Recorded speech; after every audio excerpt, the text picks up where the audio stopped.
Boa tarde para todos, para todas.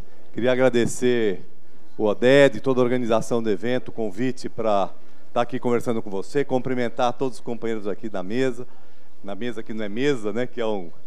Né, cumprimentar particularmente a nossa companheira Marina, quem eu admiro muito, e dizer que, bom, em primeiro lugar, eu quero dizer que é absolutamente importante a colocação desse tema da cidade, da sustentabilidade urbana, no centro da agenda nacional.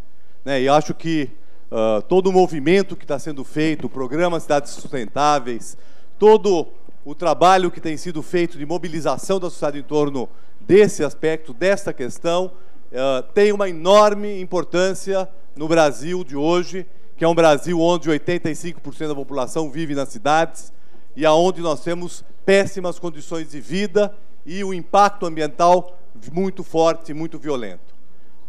Eu fui convidado para o Ministério do Meio Ambiente exatamente para levar essa agenda para o Ministério do Meio Ambiente, para dar uma maior organização nessa agenda, para definir um conjunto de ações que devem ser feitas no país em torno da questão da sustentabilidade urbana, que hoje não pode ser desvinculada da erradicação da miséria e que não pode ser desvinculada de uma agenda de mudança de costumes, de uma cultura de consumo e de produção que está fortemente arraigada na nossa população. O Brasil passa por um processo que, por um lado, pode ser muito positivo, mas, por outro, traz riscos enormes. Um processo de inclusão de milhões e milhões de pessoas no mercado consumidor. Portanto, milhões e milhões de pessoas passaram da esfera de não consumidores ou de consumidores de uma, vamos dizer assim, daquilo mínimo e básico para a sobrevivência, para a possibilidade de consumir. E nós sabemos que o padrão que nós temos hoje no nosso país e nas nossas cidades não suporta a totalidade da população consumindo nos padrões que são os padrões estabelecidos como os padrões médios, né? Os padrões que se consideram como os adequados. O que nós precisaríamos de água, de energia, de espaço, de a geração de resíduos que isso possa gerar é de tal dimensão que as nossas cidades e o nosso ambiente, de uma maneira mais geral, vão estar comprometidos. É por isso que essa agenda, a agenda da sustentabilidade urbana, nos seus aspectos ambientais, ela faz parte, tem que fazer parte de uma agenda de um outro modelo de desenvolvimento do país e de um outro modelo de desenvolvimento urbano, nos seus diversos aspectos. Eu quero chamar a atenção a alguns aqui, em 10 minutos não dá para falar muitos, mas nós estamos trabalhando, por exemplo, intensamente hoje, na implementação de uma política muito importante que foi aprovada no ano de 2010, que é a política de resíduos sólidos. Se nós não mudarmos a maneira como os resíduos sólidos são tratados na nossa cidade, aonde hoje o lixo é coletado de maneira indiferenciada, depositado em aterros, contaminando, ou em lixões. Quase mais de 40% do nosso resíduo sólido é depositado em lixões. 75% dos municípios brasileiros têm essa prática. Nós temos um processo que é crescente. Quanto mais se consome, mais se gera resíduos.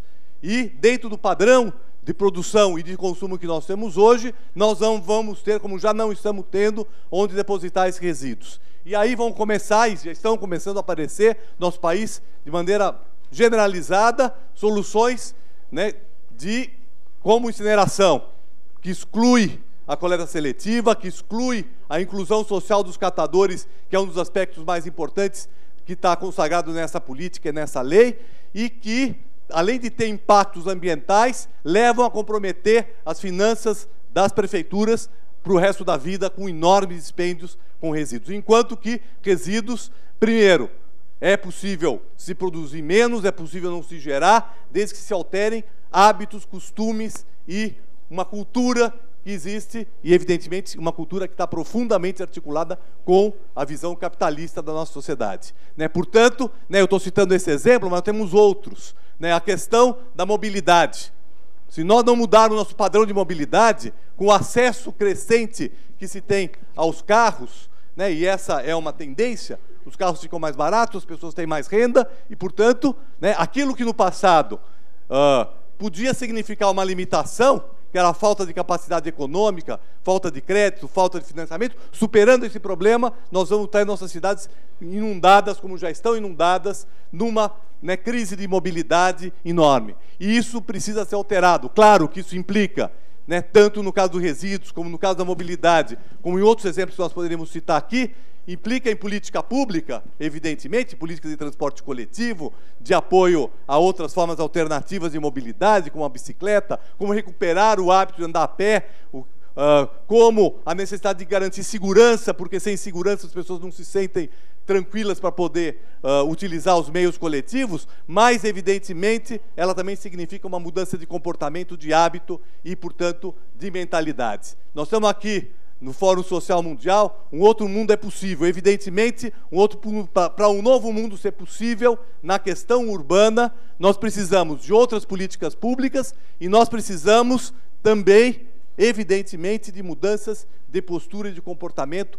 O que a própria sociedade reivindica do Estado precisa mudar. E é por isso que é fundamental debates como esse. Eu quero tratar um último tema que me parece crucial quando se discute sustentabilidade urbana. Não sei quanto tempo eu tenho ainda, Odete, mas me parece que é fundamental que a gente recoloque a discussão da propriedade da terra, né? A questão da propriedade da terra é um dos elementos que hoje tornam as cidades mais insustentáveis. Por quê? Porque nós temos, apesar do Estatuto da Cidade ter definido o conceito da função social da propriedade, que está consagrado no Estatuto da Cidade, de fato, primeiro, a implementação desse princípio nas nossas cidades não está sendo concretizada através dos instrumentos como o plano diretor e outros, como, por outro lado, ela está se demonstrando insuficiente para conter o amplo processo de especulação imobiliária que hoje está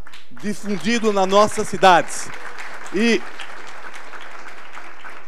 nós vimos anteontem, né, um escândalo nacional que foi o despejo do Pinheirinho. Um escândalo do ponto de vista dos direitos humanos, um ponto de vista, né, do mínimo tratamento que tem que se dar a um problema social, mas nós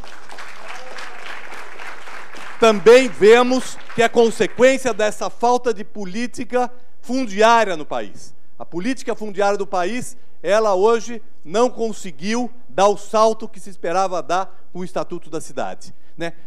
E eu sou um militante da reforma urbana que defendeu e lutou e participou de todo o processo do Estatuto da Cidade, mas hoje nós detectamos que há uma insuficiência. E isso está diretamente ligado à questão ambiental e à questão da sustentabilidade, porque é exatamente a falta de terra para viver, exatamente isso que faz com que exista ocupação de APP urbana, por exemplo, nós estamos falando aqui de Código Florestal, né, as áreas de proteção permanente, isso aqui, na verdade, elas têm vários tipos de ocupação, mas uma delas nas cidades, talvez a principal, são aquelas pessoas que não têm alternativa de habitação. Evidentemente, elas não são responsáveis por irem ocupar aquelas áreas. O que é responsável é a falta de política habitacional, de política fundiária, que faz com que essas áreas elas acabem ocupadas com muita frequência, e essa ocupação não pode ser vista como um contraponto à questão ambiental. Na verdade, ela é consequência da maneira como a propriedade, a terra é apropriada no nosso país.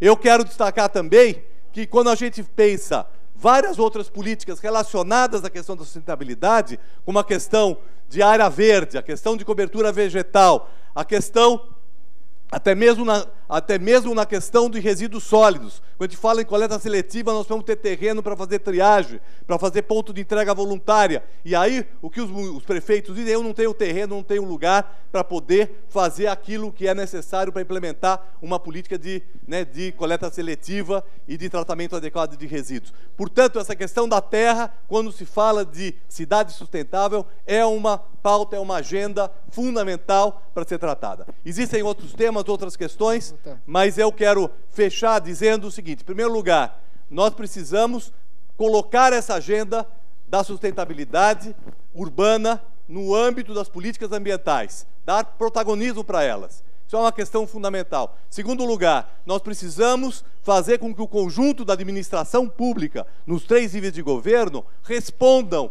a esses eixos fundamentais de sustentabilidade urbana. Por quê? Porque se nós não tivermos esse foco, nós caminhamos para a insustentabilidade. Se por um lado, crescimento econômico, inclusão social, em tese são coisas positivas, na verdade, se não for levado em conta a questão da sustentabilidade, eles vão se perder, como no passado, outros momentos que o país teve oportunidades, se perdeu, gerando mais miséria, por um lado, e mais insustentabilidade para as cidades. Eu acho que para uma fala inicial eu vou ficar por aqui e eu considero que a nossa ação no âmbito da Secretaria de Ambiente Urbano vai muito mais no sentido de introduzir essa pauta como uma pauta fundamental para as cidades do que ela realizar concretamente, porque no fundo todas as políticas públicas impactam fortemente sobre as cidades. Nós precisamos mudar a lógica, a cultura do administrador público e também do eleitor, que tem que exigir dos seus administradores uma nova postura. Obrigado.